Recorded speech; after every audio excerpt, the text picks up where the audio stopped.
pernah jadi Chief Executive Officer di Bakri Capital Indonesia. Di luar dari Bakri Group, dia pernah memegang sebagai Presiden Director, Presiden Komisioner, dan juga Presiden Komisioner di PT Bank Tabungan Pensiun Nasional (BTPN). Sebelumnya lagi dia di Bakri Nirwana Resort sebagai Presiden Director dan CEO.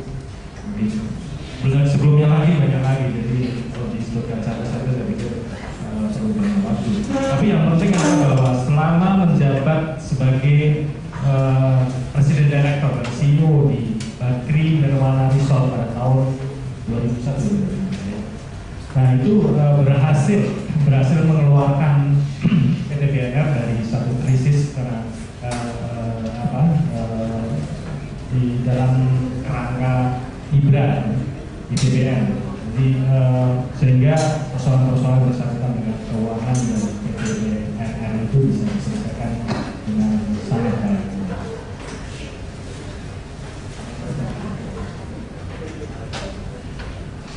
Di bawah kepemimpinan dari Pak Hiram ini, Bakri Development mendapatkan banyak sekali award. Jadi saya pikir ini salah satu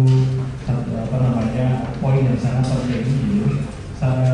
Beberapa di antaranya yang terakhir yang saya sebutkan, yaitu pada tahun 2001 Indonesia Green Awards as one of Indonesian inspiring companies for its Bakri Goose Green Program, karena ada program Goose Green dari Bakri itu kemudian mendapatkan Indonesia Green Awards.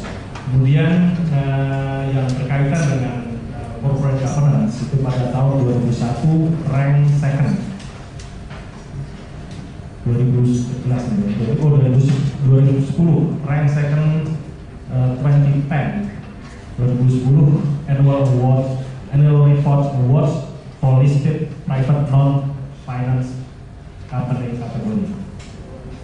Terus pada tahun 2010 juga itu mendapatkan award yang lain dari sebagai trusted company dari IICG dan majalah Swasembada. Tahun 2010 juga menjadi Developer of the Year dari Indonesia Property Impact Award. Kemudian tahun 2010 juga sebelumnya yaitu Gold Level as Best Indonesian Green CSR Awards. 2010 juga mendapatkan highly commended as Best Developer. Jadi banyak sekali yang didapatkan oleh Bakri Development di bawah kepemimpinan dari Pak Hiram. Sebagai individu, saya bisa sebutkan beberapa yang sangat outstanding sekali. Individual achievement sebagai Outstanding Entrepreneurship Award tahun 2009. Kemudian Rising Star CEO tahun 2008. Outstanding Entrepreneur Award tahun 2008. Nominator for Best CEO Business Indonesia 2008.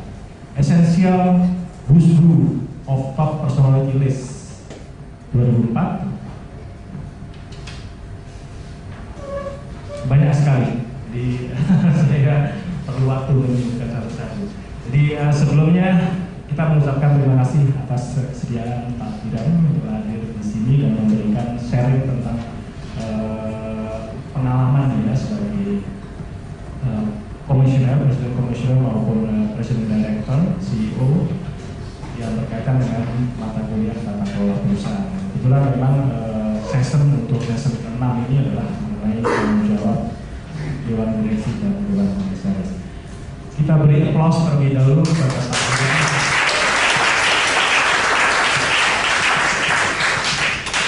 Jadi untuk persingkat waktu, saya persilakan Pak Hiram untuk mempresentasikan apa yang akan disampaikan di saya dengan mahasiswa kurang lebih 20 menit. Setelah itu kemudian sesi tanya jawab. Silakan aktif ya, menggali pengalaman dari Pak Hiram. Terima kasih. Bismillahirrahmanirrahim. Mohon maaf nih, saya orangnya bisa diem gitu, jadi nggak bisa duduk Pak. Keseringan duduk, jadi kerjanya punya jalan-jalan. Bismillahirrahmanirrahim. Assalamualaikum warahmatullahi wabarakatuh. Salam sejahtera buat kita semua. Salam sukses sukses buat kita semua. Saya juga berterima kasih Pak dan juga kepada adik-adik sekalian. Nggak apa-apa ya dipanggil adik-adik, soalnya umurnya kan lebih jauh, ini 5 tahun.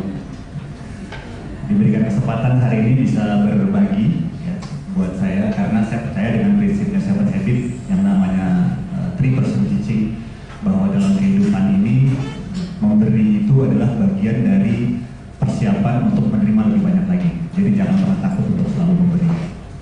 Dan tadi udah ngobrol sama Pak Gunadi, mungkin time kita 20 menit saya gunakan waktu untuk presentasi, setelah itu tanya jawab. Dan mudah-mudahan bisa sangat aktif. Kalau nggak ada yang nanya, saya nanya. Kalau kan, saya kebetulan juga jadi dosen walaupun nggak tetap. Ada beberapa bahkan banyak mungkin yang cukup familiar mungkin dengan saya di mata kuliah leadership bahasa dan strategic management. Oke, sebelum mulai materi yang mau dibawakan, yang ingin saya sampaikan dulu dan pengen tahu dari semuanya di sini, motivasinya apa sih kok ada di kelas? Karena kan pasti nggak belum tentu semuanya ada di kelas. Pasti ada juga yang nggak ada di kelasnya. Harusnya ngambil mata kuliahnya, tapi jangan-jangan hari ini nggak ada di kelas. Kira-kira motivasinya apa sih kok semua pada mau datang di kelas pagi-pagi jam 11? Motivasinya apa? Ada yang mau volunteer?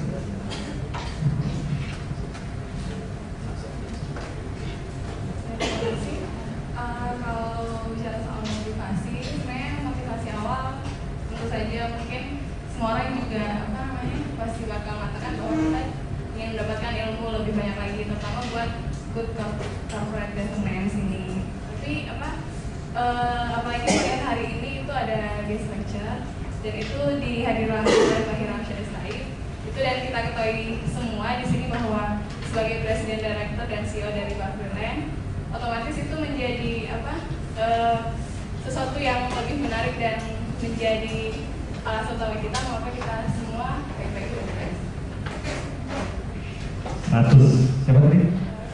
Vira, saya lupa namanya. Teman di mata kuliah saya kan sebelumnya. Oke. Intinya sih mungkin sebenarnya sama semua ya. Jadi ingin mendapatkan sesuatu, ingin belajar, ingin lebih baik dari kemarin. Ujung-ujungnya adalah ingin hidup bahagia, ingin sukses. Benar nggak? Ada nggak yang nggak pengen sukses di sini? Nggak ada. Angkat tangan kalau yang nggak pengen sukses. Ada nggak yang nggak pengen happy di sini? Angkat tangan. Ada nggak yang nggak pengen happy? Sama ya. Sepakat kita semua ya. Bahwa tujuan hidup kita pengen happy, kita pengen sukses. Saya kalau ditanya sama orang, tujuan hidupnya sederhana. Sukses dunia akhirat, bahagia dunia akhirat. Dah, nggak pengen aneh-aneh. Tinggal kita masing-masing menerjemahkan apa sih definisi sukses dunia akhirat, bahagia dunia akhirat. Cara saya salah satunya adalah kalau ingin sukses dunia akhirat, tadi disampaikan oleh Vira adalah terus-menerus belajar. Umur segini pun, di umur saya, baru 29, saya masih belajar terus. Yang percaya, nggak apa-apa, kan minta maaf lagi pas melanggaran manfaat. Nggak, ini jangan pernah berhenti belajar, berapapun umur. Ya, karena buat teman-teman yang muslim, karena sebenarnya saya muslim, tapi saya yakin di agama betul juga ada. Yang pertama adalah Iqra, bacalah. Jadi seumur hidup jangan pernah berhenti belajar, dan Iqra itu adalah filosofi daripada belajar terus. Jadi intinya adalah kalau semua sama-sama pengen sukses, semua sama-sama ingin happy dalam kehidupan, karena mungkin salah satu cara untuk kita bahagia dalam kehidupan itu adalah sukses, kita belajar terus. Dan salah satu hal yang penting untuk kita ketahui, untuk kita bisa, insya Allah itu roadmap kita untuk sukses, untuk kita happy adalah kita belajar yang namanya good corporate governance. Dan di mana tema detailnya adalah peran direksi dan komisaris dalam keberhasilan implementasi good corporate governance GBT Brilliant Development Tbk. Ini kebetulan contoh di Brilliant yang saya kerjakan dalam waktu 4 tahun terakhir. Saya di CEO Brilliant sejak 2007, walaupun dulu 2004 juga pernah CEO di Brilliant. Yang harusnya bisa menjadi common practice, best practices yang nanti ada di semua praktikan. Mudah-mudahan semua di sini nanti juga menjadi CEO, menjadi orang-orang yang insya Allah jauh lebih sukses dari saya. Now is the right timing. Now is timing for Indonesia. Lupakan China, lupakan India. Itu kata-kata Rubini, salah satu profesor dari New York University yang baru datang ke sini hari Senin kemarin. Jadi now is time for Indonesia. Ya, semua seluruh dunia itu lihatnya cuma Indonesia. Negara nomor 4 terbesar di dunia, 200 juta penduduk, pertumbuhan ekonomi terbesar di dunia. Jadi kalau dalam 20 tahun, kalau insya Allah semuanya bisa berjalan baik, Indonesia akan menjadi negara dengan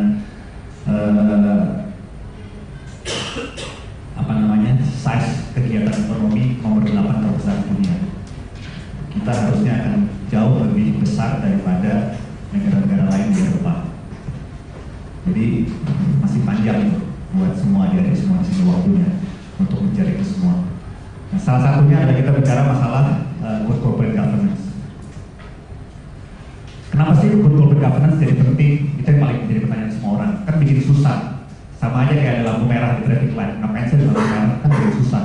Orang mesti berhenti, mesti nunggu, mesti ngantri. Tapi bayangkan kalau nggak ada lampu merah. Pernah ngalamin di salah satu traffic light kalau tiba-tiba lampu mati, lampu merahnya berhenti, lebih mudah atau lebih susah? Lebih susah. Sama. Yang namanya good corporate governance itu bukannya mempersulit hidup kita, tapi mempermudah hidup kita. Tujuan akhirnya sederhana, yang namanya sustainable competitiveness. Kita ingin selalu kompetitif, jangan cuma kompetitif, tapi sustainable.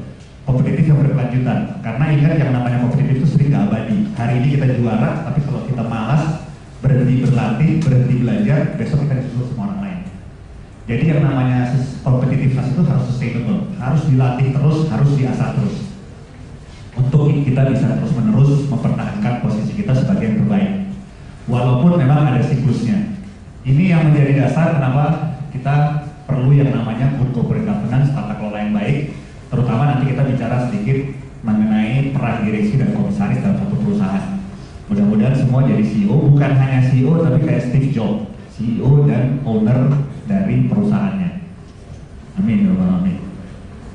Kita bicara sustainable competitiveness, di sini ada reputasi, ada yang namanya trust, ada yang namanya kredibilitas, itu penting ya, karena itu modal dasar. Kalau orang tanya sama saya mau berbisnis tapi saya nggak punya modal, saya nggak punya duit, itu salah besar. Karena modal terbesar kita dalam berbisnis itu bukannya duit, tapi adalah yang namanya reputation, trust, dan credibility. Steve Jobs mulai bangun Apple dari nol. Yang namanya Bill Gates mulai bangun Microsoft dari nol, nggak punya duit, dari garasi, semua orang juga tahu. Sampai menjadi sekarang Apple menjadi perusahaan dengan kapitalisasi pasar terbesar ya, di dunia. Microsoft nomor 2 masalah. Dan ini adalah proses untuk melakukan yang namanya value creation proses dan value edit proses. Value creation nanti kalau tanya jawab ya, adalah proses yang terus-menerus kita lakukan untuk kita menjadi jauh lebih kompetitif. Ya, harus selalu menciptakan nilai-nilai tambah. Dimana kalau kita bicara skala korporasi yang kita lakukan itu yang kita sebut sebagai good corporate governance, di mana landasannya adalah etika atau moral. Kita sama-sama tahu ikutin dari koran, media bahwa hari ini banyak sekali masalah di negara kita yang tercinta ini, di republik kita yang tercinta ini, di mana masalah dasarnya itu adalah moral dan etik. Menyangkut korupsi, menyangkut segala macam itu masalah basicnya adalah moral dan etik. Makanya kenapa masalah moral dan etik itu menjadi penting. Enak Pak kalau belajar ini Pak, sekalian sehat kan, itu untuk treadmill kan, jalan-jalan kiri kanan. Sehat jasmani rohani, insya Allah. Jadi kalau kita bicara tata kelola perusahaan, corporate governance itu definisinya adalah salah satunya etika bisnis, di mana menekankan bagaimana pihak internal perusahaan memiliki standar perilaku dan berhubungan dengan para pemangku kepentingan. Sedangkan good corporate governance menjadi rambu-rambu atas perilaku yang beretika agar lebih fokus dalam penciptaan nilai, value creation, dan penambahan nilai, value edit bagi para pemegang saham khususnya dan pemangku kepentingan pada umumnya.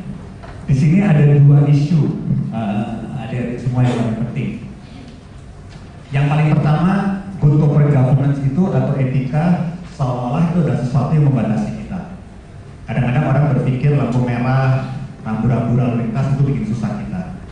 Sementara di sisi lain ada tuntutan untuk kita berlari, untuk kita berprestasi. Dimana biasanya orang kalau pengen lari, pengen berprestasi itu nggak pengen dihambat. Nah, jangan lupa, pasti semua di sini udah pernah naik motor atau udah pernah naik mobil. Kalau mobil kita isinya cuma rem doang yang di bawah tuh atau di tangan, nggak ada gasnya, kira-kira apa yang terjadi? Nggak ada.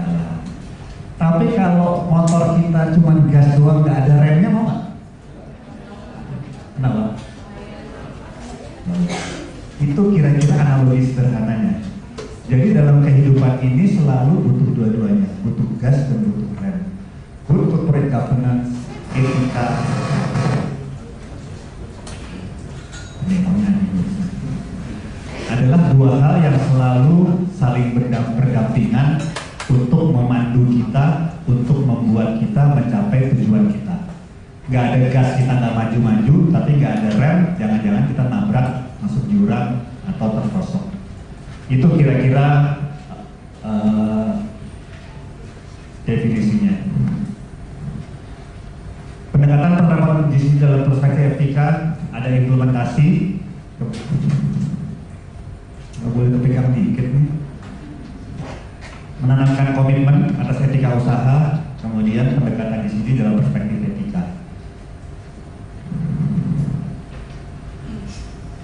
Pendekatan penerapan GCG dalam perspektif etika. Ini saya ngomongin ini dulu sedikit sebelum nanti masuk ke peran direksi dan komisaris ya, karena ini basic, ini fondasi sebenarnya.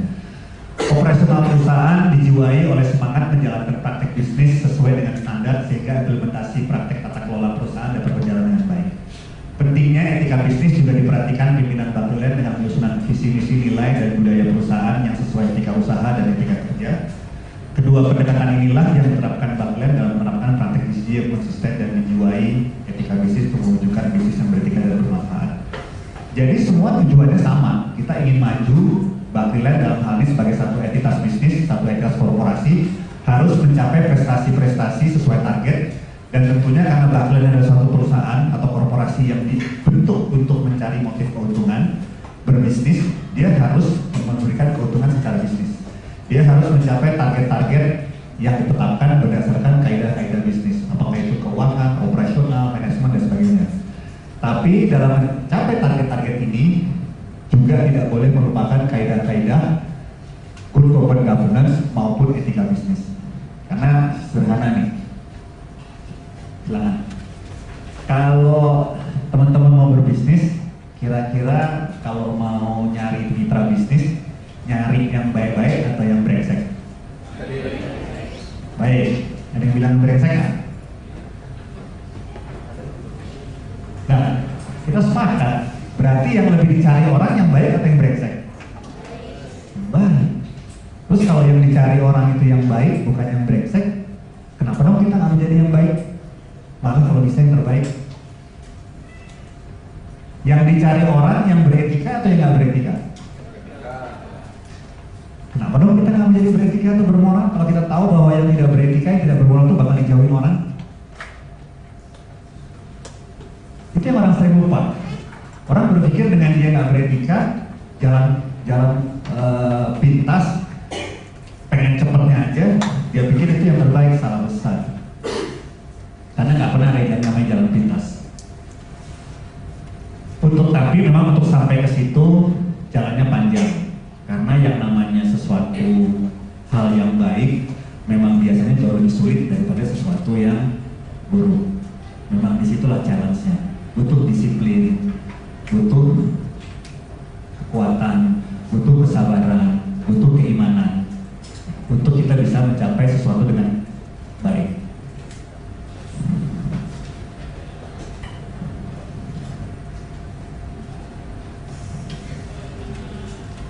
Memang harus jalan-jalan. Yang di sana nggak mau dipegang, Pak. Yang di sini yang mau dipegang. Ini adalah karena kita mulai masuk detail yang namanya struktur organisasi suatu perusahaan. Tujuan utamanya kita diskusi bicara mengenai peran direksi dan komisaris. Biasanya dalam suatu perusahaan itu gampangnya itu dibagi tiga. Ada yang namanya pemegang saham, kemudian ada yang namanya komisaris, ya, board of komisaris, board of commissioner atau dewan komisaris, kemudian ada yang namanya direksi dan staf karyawan. Fungsinya masing-masing beda. Pemegang saham, ya namanya juga pemegang saham. Dia adalah pemilik dari suatu perusahaan, walaupun dia pemilik, apalagi kalau kita menyangkut perusahaan TBK, di mana pemiliknya itu banyak, itu pasti ada mekanismenya, ada aturannya. Kalau itu pemegang sahamnya banyak dan perusahaan TBK seperti Bapelan, Bapepam sebagai otoritas regulator membuat satu aturan-aturan juga Bursa Efek Indonesia. Kalau di Amerika ada yang namanya SEC. Dewan komisaris tugasnya adalah oversight body, dia mengawasi. Direksi, dia adalah eksekutif, makanya namanya eksekutif, karena tujuannya adalah eksekutor. Kenapa namanya direksi? Kenapa namanya director?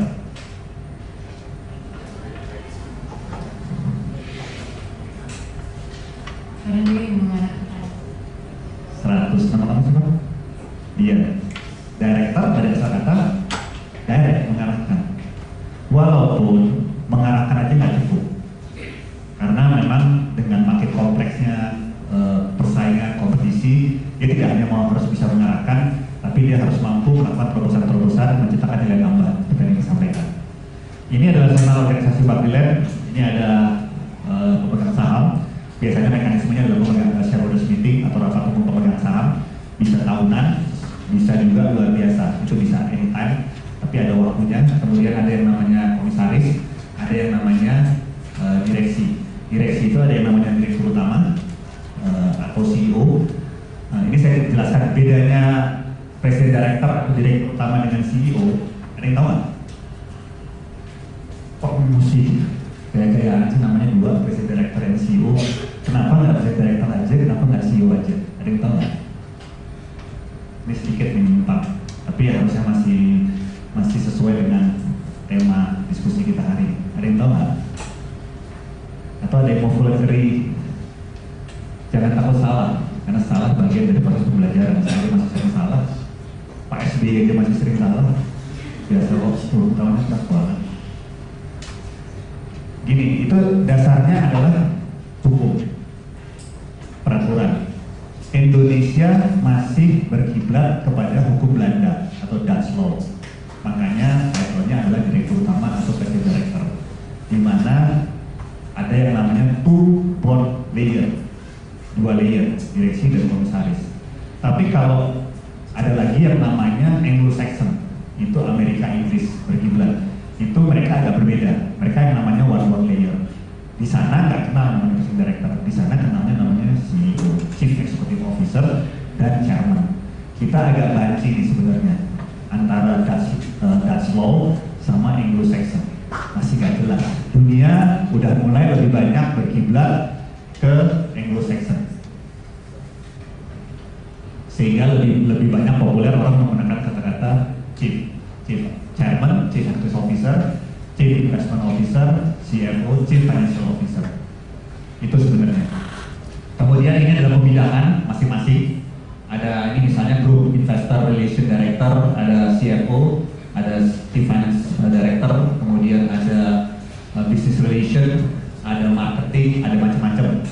Ini semua yang namanya struktur organisasi akan sangat tergantung kepada bidang industri dari korporasinya. Kalau saran saya buat adik-adik semua, saya orangnya hobi baca peta. Sebelum saya datang satu tempat, saya hobi baca peta. Kenapa? Karena dengan baca peta sebenarnya kita bisa memahami karakter satu kota.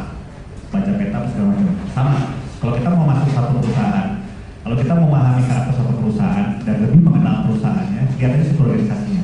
Kelihatan nanti, apakah dia sentralisasi, apakah dia desentralisasi, bisnisnya apa gitu. Karena kita akan sangat kelihatan.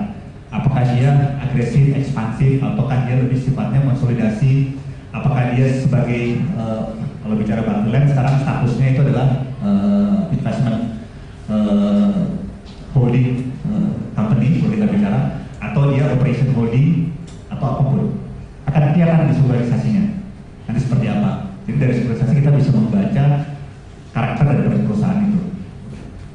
5 menit lagi waktunya. Ini ada penyusunan peran dan tanggung jawab direksi dan komisaris khususnya terkait dengan implementasi GCG secara top down berdasarkan atas Undang-Undang Republik Indonesia Nomor 40 Tahun 2007 tentang perseroan terbatas yang dituangkan di dalam Board Manual Department Development DBK. Selalu harus taat hukum, lalu aturan-aturan taat hukum. Ada yang paling tinggi itu adalah undang-undang. Di bawah undang-undang itu biasanya nanti ada yang namanya peraturan, apakah itu peraturan pemerintah, apakah itu namanya perda. Kemudian perusahaan sendiri punya yang namanya anggaran dasar. Anggaran dasar lagi diterjemahkan lagi ke dalam yang namanya SOP. Salah satu bentuk SOP-nya adalah yang disebut sebagai Board Manual. Itu adalah satu kumpulan peraturan yang mengatur hak dan tanggung jawab dari direksi dan komisaris, supaya tidak terjadi overlapping, supaya ada kejelasan apa sih tugasnya komisaris, apa sih tugasnya direksi. Komisaris jelas tugasnya mengawasi, direksi jelas tugasnya adalah eksekutor. Dia sebagai eksekutif menjalankan perusahaan dan memberikan laporan berkala kepada Dewan Komisaris dan pemegang saham. Direksi dan Dewan Komisaris diangkat oleh pemegang saham. Yang bisa memecat direksi itu adalah pemegang saham, bukan komisaris. Dan direksi reportnya itu adalah pemegang saham, bukan kepada komisaris. Ini yang mesti dipahami, karena sering terjadi misleading seolah-olah direksi lapornya ke komisaris. Enggak. Komisaris dia hanya wakil pemegang saham untuk mengawasi, tapi dia tidak bisa memecat direksi.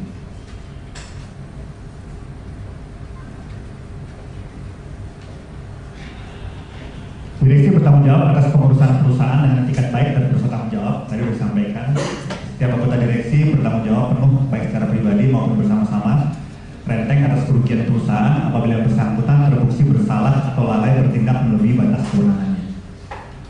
Ingat dalam kehidupan ini fakultasnya apa Pak ya? Apa? Prodinya apa? Manajemen.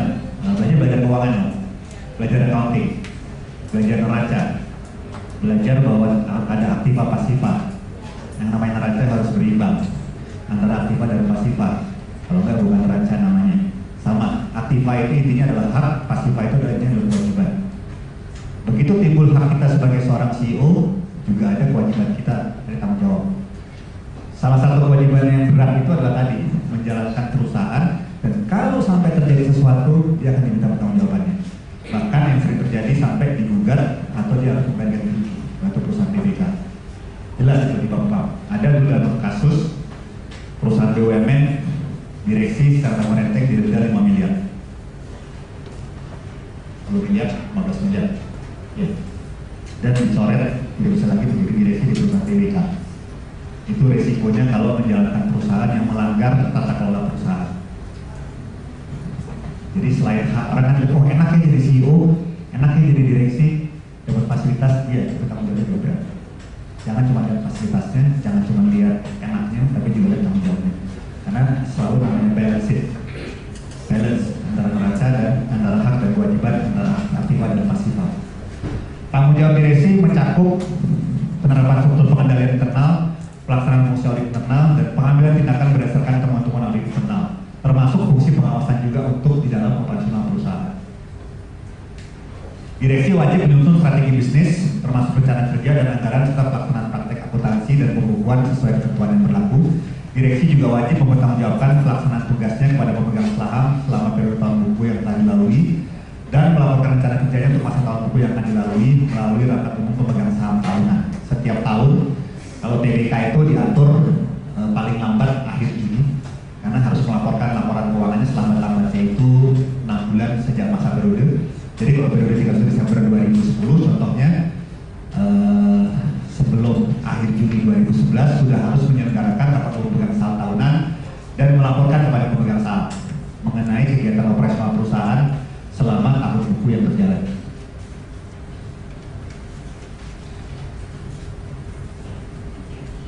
Dewan Komisaris mengawasi manajemen operasional perusahaan yang dilaksanakan oleh direksi dan memberikan nasihat kepada direksi apabila diperlukan sesuai dengan ketentuan dalam dasar. Dewan Komisaris berperan penting dalam melaksanakan prinsip-prinsip DCG sesuai fungsi pengawasan yang dilakukan.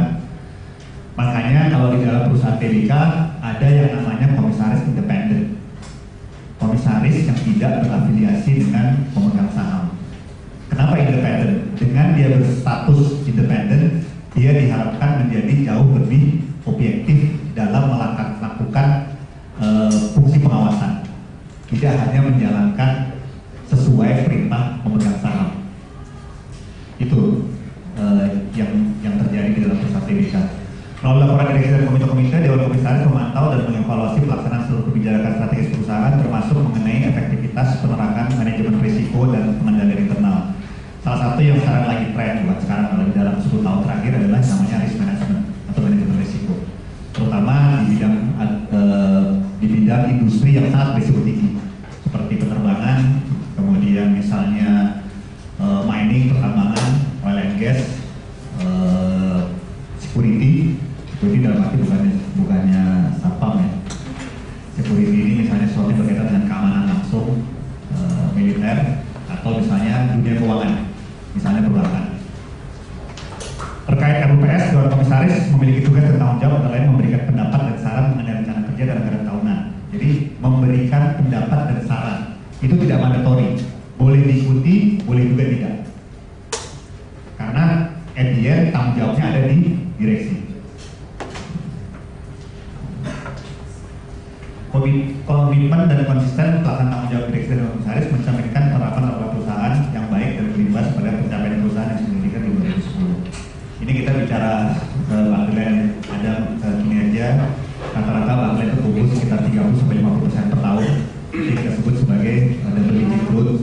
Rata-rata perusahaan tergantung. Kalau negara maju biasanya 5-10%, tapi kalau emerging market itu bisa di atas 20%. Sebelumnya malah Baklen bisa pertumbuhannya rata-rata hampir 100%, double terus setiap tahun. Itu bisa dengan bisnis model yang sangat sophisticated. Baklen memang satu perusahaan properti dengan investor terbesar kredibilitas di Indonesia. Ini jualan sedikit apa kan? Tadi Pak Luna juga jualan sedikit. Jadi kalau bicara perusahaan properti banyak sekali. Mungkin adik-adik juga kenal ada yang namanya Sumarekon, ada yang namanya Alam Sutra, ada yang namanya Podomoro, ada yang namanya Lipo. Tapi kalau dari sisi ekuitas, Baklen adalah yang terbesar. Dari sisi land bank, Baklen terbesar. Dari sisi total aset, Baklen sekarang top 3. Ada satu target atau harapan dalam 3 tahun ke depan, Baklen menjadi yang terbesar di antara semua perusahaan properti yang ada di bursa efek Indonesia dalam hal apapun. Artinya 3. Yang pertama adalah total aset seperti yang sekarang ada. Yang kedua adalah market cap atau kapitalisasi pasar. Yang ketiga itu adalah penjualan atau revenue. Itu target Baklen dalam 3 tahun ke depan.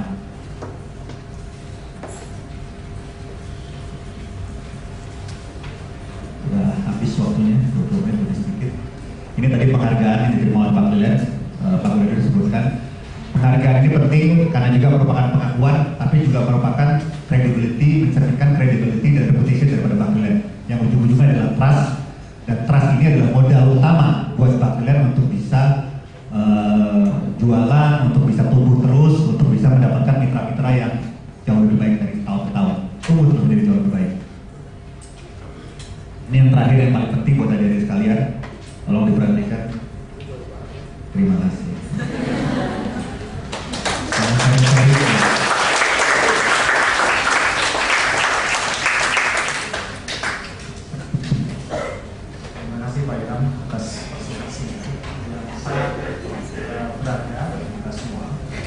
Jadi kita berada di sini untuk mengeksplorasi lebih lanjut pengalaman yang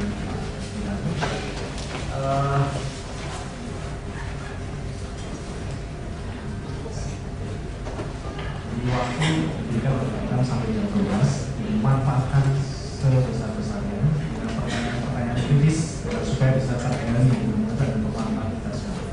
Oke, untuk sesi pertama saya ambil 3 pertanyaan. Sebutkan nama dari kelas. Oke, nama saja.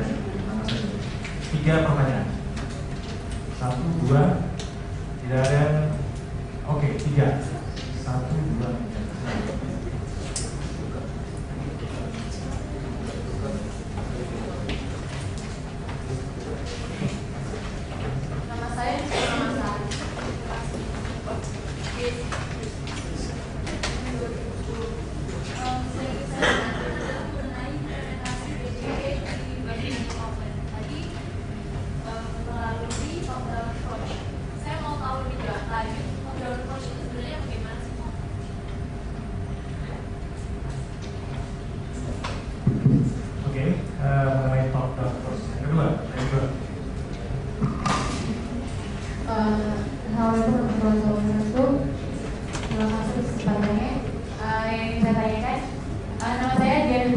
Dari manajemen 2. Oke, yang saya tanyakan dari apa yang sudah saya pelajari di kelas itu ada yang namanya agency theory, di mana adanya perbedaan kepentingan antara eksekutor yaitu si manajer sendiri dengan prinsipal atau pemilik perusahaan. Nah, kalau misalnya kita kaitkan dengan GCG setelah dijelaskan oleh Bapak tadi, itu kira-kira dalam perusahaan itu gimana sih caranya supaya kepentingan perbedaan tersebut itu bisa diluruskan gitu, karena emang pada dasarnya orang-orang tuh mempunyai kepentingan berbeda-beda, tapi tentunya perusahaan tersebut juga harus menyelaraskan kepentingan itu sehingga nanti GCG tersebut implementasinya juga akan baik di perusahaan kan.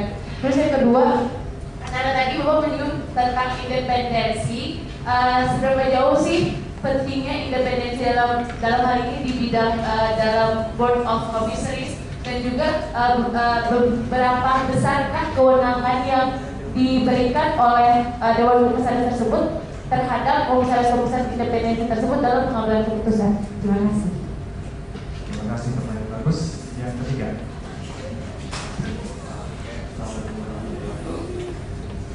Harusnya sudah kita jawab Pak dari 2010. Panggilannya? Gaji. Saya ingin menanyakan Bapak bersama. Tadi itu dijelaskan bahwa GTD adalah tanggung jawab atas perilaku dan yang etika ada lebih of the communication dan behavior dari stakeholders. Dari Bapak aja sih yang ada juga terkait sehingga merupakan lingkungan kerja yang kreatif seperti teknologinya sendiri dream design deliver. Saya bisa dijelaskan teknologi waktu.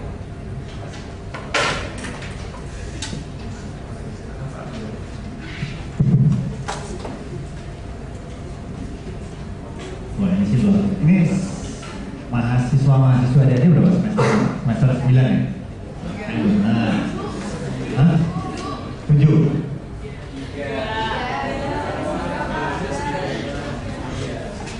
Saya dengan sungguh-sungguh memberikan applause kepada 3 pertanyaan pertama, karena menurut saya itu pertanyaan yang sangat berkualitas yang saya pikir harusnya ditanyakan oleh mahasiswa-mahasiswa atau mahasiswi S2.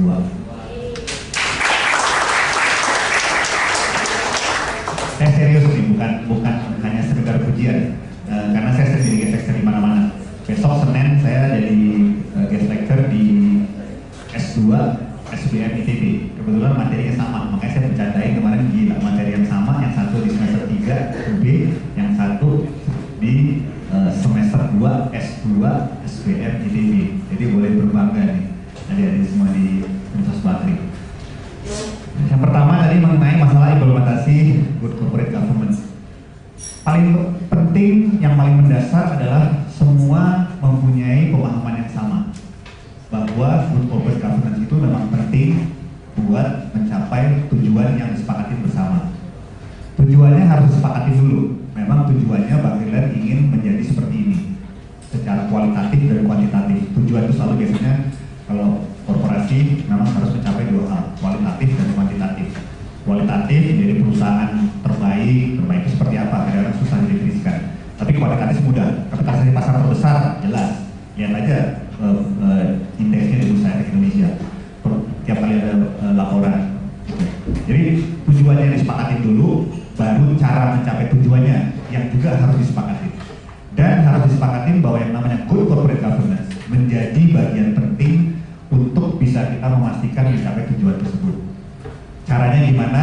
Salah satu yang paling penting adalah tadi, setelah itu bagaimana kita menunjuk susunan Dewan Komisaris dan direksi dari untuk perusahaan. Yang sering terjadi, dan ini gak mudah, seringkali penunjukan susunan Dewan Komisaris dan direksi ini tidak didasari oleh landasan-landasan yang sifatnya proper dan profesional. Hanya karena dia teman saya, dia adik saya, dia anaknya si Anu gitu loh. Gak apa-apa, adik saya temannya si Anu itu sih boleh-boleh aja, asal mereka memenuhi minimum kriteria sebagai atau sesuai dengan jabatan yang nanti akan diembannya. Kalau dia mau ditunjuk sebagai direktur keuangan di perusahaan DBK yang salah satu yang terbesar di Bursa Efek Indonesia, ada minimum kriterianya. Gak mungkin lah, yang mohon maaf, kalau orang SD aja nggak tamat, nggak punya prestasi apa-apa. Bukan saya bilang SD nggak tamat bukan berarti nggak berprestasi ya, tapi SD nggak tamat, nggak ada prestasi apa-apa, tidak pernah menjadi direktur di satu perusahaan, di korporasi, apalagi di perusahaan DBK, tiba-tiba dulu jadi direktur keuangan, contohnya. Karena itu menjadi sangat penting. Setelah itu harus ada satu kekompakan, kesepakatan aturan main dan mekanisme. Disinilah pentingnya, makanya tadi yang namanya aturan-aturan semua dilakukan, termasuk ada yang namanya Good Corporate Governance Manual yang mengatur aturan main sampai kepada level yang terkecil, bukan hanya mengatur direksi komisaris, tapi sampai level yang terkecil. Yang paling sederhana nanti juga kaitannya dengan pertanyaan mengenai masalah konflik of interest. Setiap orang di Bapriland diminta tanpa kecuali untuk menandatangani yang namanya Code of Conduct. Itu merupakan suatu pernyataan yang biasanya disebut sebagai bagian dari fakta integritas, di mana di situ ditegaskan secara jelas hal-hal yang boleh dan tidak boleh, terutama hal-hal yang menyangkut etik dan moral. Tidak boleh menerima sesuatu dari mitra kerja, tidak boleh memberikan sorotan dan sebagainya. Itu jelas. Jadi kalau tadi bilang dokumentasi di situ, kira-kira itu yang dilakukan. Semua orang, bukan hanya direksi, bukan hanya komisaris, sampai juga kalau karyawan kecil, yang namanya code of conduct. Ini sesuatu yang juga langka karena belum banyak terus terang perusahaan-perusahaan di sektor real menandatangani seperti ini. Biasanya ini, saya kebetulan mantan bankers, sebelumnya saya lama di Bank Niaga, sebelum saya ini loyalis, orangnya setia. Nggak maksudnya setia, baru kerja di dua tempat, Bank Niaga dan Bakri gitu. Saya 8 tahun di Bank Niaga, sekarang berapa? Hampir 16 tahun di Bakri. Waktu banyak hal-hal yang baik yang saya alami waktu di Bank Niaga, saya praktekkan di Bakri, termasuk masalah code of conduct tadi. Itu biasanya dilakukan di perusahaan-perusahaan keuangan yang sering terjadi adanya yang disebut sebagai benturan kepentingan atau konflik of interest.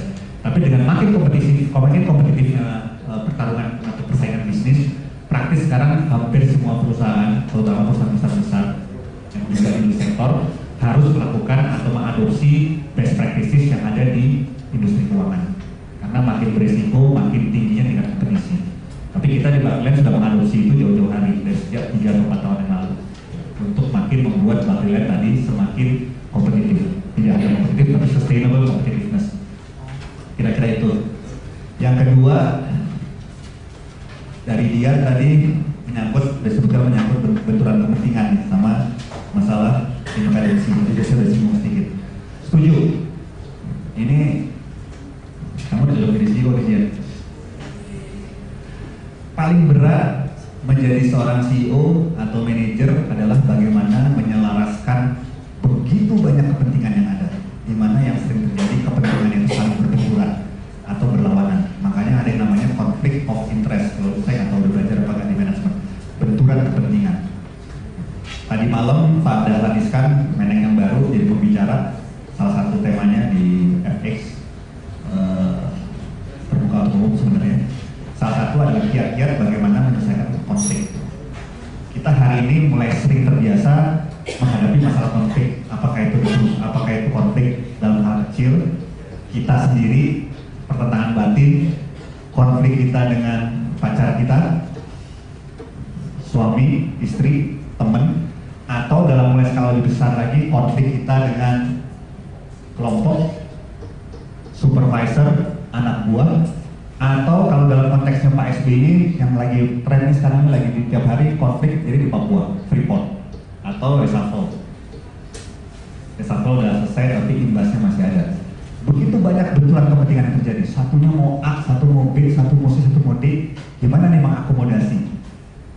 Kalau dia diikutin, Fitri marah. Kalau Fitri diikutin, nanti siapa? Ferdi marah. Gak pernah ada yang bisa klop gitu. Nah, disinilah sebenarnya dituntut kedewasaan dan kematangan seorang pemimpin, seorang leader, untuk bagaimana bisa memanage semuanya ini. Kan manajemen nih. Manajemen itu kan memanage. Bukannya berarti harus membuat kalah menang, tapi kata-katanya tepat sekali tadi. Dia menselaraskan gitu. Karena nanti kalau belajar juga salah satu materinya, ini saya berkali mau belajar ya dan baca bukunya Stephen Covey mengenai bahwa salah satu tugas penting seorang CEO itu adalah menselaraskan. Karena begitu banyak benturan kepentingan yang terjadi. Apakah di antara komisaris, di antara direksi ataupun di bawahnya. Nah, salah satu yang menjadi perekat dan memudahkan adalah tadi harus dipastikan bahwa semuanya mempunyai tujuan yang sama. Itu modal dasar. Itu nggak cukup. Yang kedua, harus dipastikan bahwa untuk mencapai tujuan itu kita juga menyepakati cara yang sama. Sama-sama mau ke Bandung, yang satu mau naik bus, yang satu mau naik pesawat terbang, yang satu mau naik kapal laut. Ya kalau yang kapal laut ke laut aja, mungkin kan mau ke Bandung. Tapi yang mau pakai jalan darat pun juga bisa banyak alternatifnya. Mau naik bus bisa lewat Cipularang, bisa lewat Puncak, bisa lewat lewat Sukabumi, ini harus disepakatin. Makanya nanti kalau dalam membuat satu perusahaan atau korporasi harus jelas tujuannya apa dan bagaimana cara mencapainya. Tadi saya sudah singgung sedikit masalah strategi, bisnis plan, ya, operating plan, itu semua harus detail. Dari mulai saat perusahaan, strategi tujuan perusahaan, dan dibagi di breakdown sampai dengan tujuan divisi, dibagi lagi di breakdown sampai dengan tujuan atau target tugas dari masing individu. Makanya setiap individu yang ada di dalam korporasi pasti dia punya yang namanya goal setting dia sendiri. Dia punya yang namanya job description dari dia sendiri. Caranya sebenarnya gitu dia. Tapi dalam kehidupan sehari-hari benar itu kan teorinya. Yang terjadi yang tidak mudah adalah managing people. Makanya saya selalu bilang tugas terberat seorang pemimpin, tugas terberat seorang CEO itu adalah managing people. Once we can handle people, itu lebih dari 50% masalah kita selesai. Karena yang namanya manusia itu kepala sama kita, tapi isi kepala, isi hati berbeda-beda. Managing people. Hari ini ada yang bilang managing with heart segala macam lah. Pakai nalar, pakai hati segala macam. Tapi managing people. Karena ada orang yang hanya gara-gara tersinggung, udah ngambek, udah tak berpikir logis. Hati-hati, kita harus. Ini saya juga tadi saran juga buat adik-adik sini, tapi saya yakin UB sudah lakukan jauh lebih maju dibanding lain. Sambil saya lompat-lompat nggak apa-apa ya. Tolong perkuat juga yang namanya soft skill, yang namanya individual skill tadi. Bagaimana kita mampu berkomunikasi dengan baik dengan teman-teman kita, bagaimana kita mampu berkomunikasi, berkoordinasi dengan orang lain. Karena nanti dalam real life, makanya jangan takut untuk aktif dalam organisasi. Walaupun tidak semua harus itu, karena di situ kita sebenarnya ada proses pembelajaran, sesuatu yang nggak pernah diajarkan secara resmi dalam ruang kelas. Pak SBY kemarin reshuffle kabinet, tadi siapa yang itu yang nyeletuk? Saya baca gerak bibirnya. Itu contoh bagaimana saya sensitif terhadap body language orang. Saya bisa tahu nih mana yang serius dengerin, mana yang ngantuk, mana yang pura-pura dengerin. Karena saya sangat sensitif dengan body language orang, dengan sorot mata orang. Orang nggak perlu mau nggak suka, dari matanya saya sudah tahu dia suka apa enggak. Idealnya kita punya skill seperti itu. Kita bisa baca body language orang, kita bisa sangat sensitif terhadap orang, sehingga kita bisa memahami oh dia marah, oh dia nggak suka. Karena ya mohon maaf, cara nggak sukanya orang Solo sama cara nggak sukanya orang Medan akan sangat berbeda. Dalam kehidupan sekarang, terutama di beberapa universitas di negara maju seperti di SMU Singapura, salah satu core kompetensi yang harus dan wajib dimiliki yang namanya cross culture kompetensi. Kita harus mampu berkoordinasi, teamwork, bekerjasama dengan orang dengan berbagai macam latar belakang. Beda bahasa, beda latar belakang, beda suku, itu adalah salah satu kemampuan yang sekarang sangat dibutuhkan. Mau kita ditugasin ke Nigeria kayak, mau kita ditugasin ke London kayak, mau kita ditugasin ke Diwo kayak, tahu Diwo? Yang dari Diwo nggak sini? Diwo sana di Jawa Timur. Diwo, Jombang, tahu? Nggak masalah, karena kita punya kemampuan yang namanya cross culture kompetensi. Tadi balik ke tadi, kalau kita udah managing people-nya udah jalan, itu akan menjadi mudah. Teorinya kita punya, tapi kita tahu how to execute. Kita tahu how to execute. Itu dia. Jadi setuju sekali bahwa itu menselaraskan. Nggak mudah. Kadang-kadang butuh personal approach gitu loh. Ada orang-orang yang nggak bisa diomongin di floor dia ngambek. Kadang-kadang butuh one-on-one discussion. Diberikan pemahaman, disentuh hatinya. Oh, sebenarnya kita sama kok. Gitu. Ya. Itulah tugas seorang CEO. Nggak mudah. Itulah tugas seorang pemimpin, tapi kadang-kadang wasting time, buang-buang waktu, tapi akan jauh lebih buang-buang waktu kalau masalah tidak diselesaikan, terjadi konflik terus-menerus seperti sekarang kan, di Papua ataupun dimanapun, yang akibatnya akan menjadi sangat tidak produktif dan sangat tidak efisien. Bicara independensi kenapa menjadi penting, tadi saya sudah singgung, ya. Menentukan susunan pengurus, baik itu komisaris maupun direksi menjadi sangat penting. Karena tadi kualitas